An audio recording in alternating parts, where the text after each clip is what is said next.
काही इथं ठेवणार आहेत का काय? तुम्हाला सांगू कानात काय आहे त्या. आपल्याला मायबापावर डाग लावला, आपल्या पोरांनी काय नाही करू नाही, त्यांच्यावर गुन्हे दाखल केले. निष्पाप पोरांना गुंतवण्याचं षडयंत्र सरकारने केलं.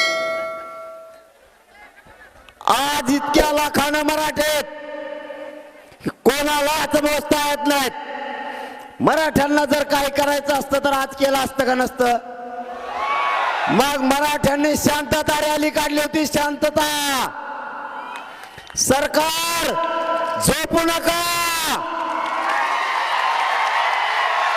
मराठ्यांनी शांतता रॅली काढली होती. मराठ्यांना राज्यात शांतता हवी. करोडोच्या लाखोच्या संख्येने आज मराठा एकत्र आलाय. शांततेत शहरात गेला आणि शांततेत मैदानात आलाय. विनाकारण त्याला डाग लावू नका.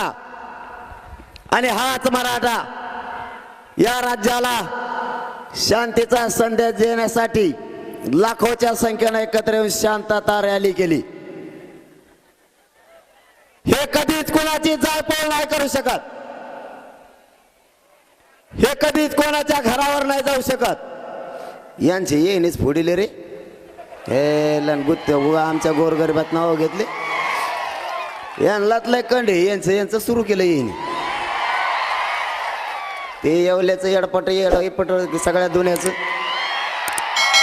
बाव चाळलेलं तिकडून आलं आणि त्याच्यात पाहुण्याचं त्यानेच हाटल जाळीलं. नाव आमच्या पोराचं घेत आहे बधीर सगळ्या दुनियाचं. आणि त्याच ऐकत हे सरकार. हे त्याला दिसाना नाही साना. ते तर पिशीच घेऊन हिंडत आहे सध्या. बाजाराची पिशी त्याच्यात कागद आहेत. बघा बघा मला कशा शिव्या देतात. कशाला बोलवतो रे मग? कशाला मराठ्याचं वाटत जातो? आताची पिशा घेतल्यात काही दिवसाने तुटलेल्या चपला केळाचे सालपटे तो याजवळच दिसणार. तू थांब थोडं. तुला म्हणलं होतं नादी लागू नको. मी लई नमुना बेकारी. तुला आत्ताच खाल्लेला पचाना तर नंतर कसं व्हायचं बाबा? तुला आत्ताच पचा नाही. अरे त्यालाही समर्थ मी. तुम्ही टेन्शन ना घेऊ. त्याला आत्ता उलथा पालथा करतो. त्याची काय काळजी न करू. आता कशा आवाजात बोलतोय बारीक असं जस काय कळली कधी त्याला. जरांगे साहेब म्हणतोय आता. पहिल्यांदा नीट राहायला असतात नसतं जमलं का. आळी वळवळ करते शेपटाची. दिसतंय बी कसलं का नो रंगनात रंग बदलणारा रंग. गप मारायचं. मला गिरीश महाजन साहेबांनी सांगितलं जरांगे पाटील तुम्ही बोलू नका. मी त्याला समज दिली. मी गप बसलो. म्हणलं जाऊन त्या टंकार झालेलं आहे म्हाताऱ्याला काय हाल बोलायचं. मी 4 दिवस काही बोललो का?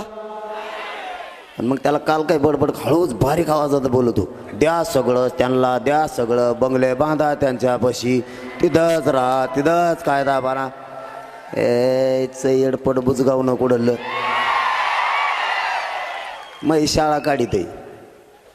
त्याला अक्कल कसले मंत्री गेलं का नाही असलं कोणी. अरे महाराष्ट्राला कल नाही काही घेणं देण्याचं हे डबड. तू थांब एकदा आरक्षण मिळवते मग तुला कचकात दाखवतो.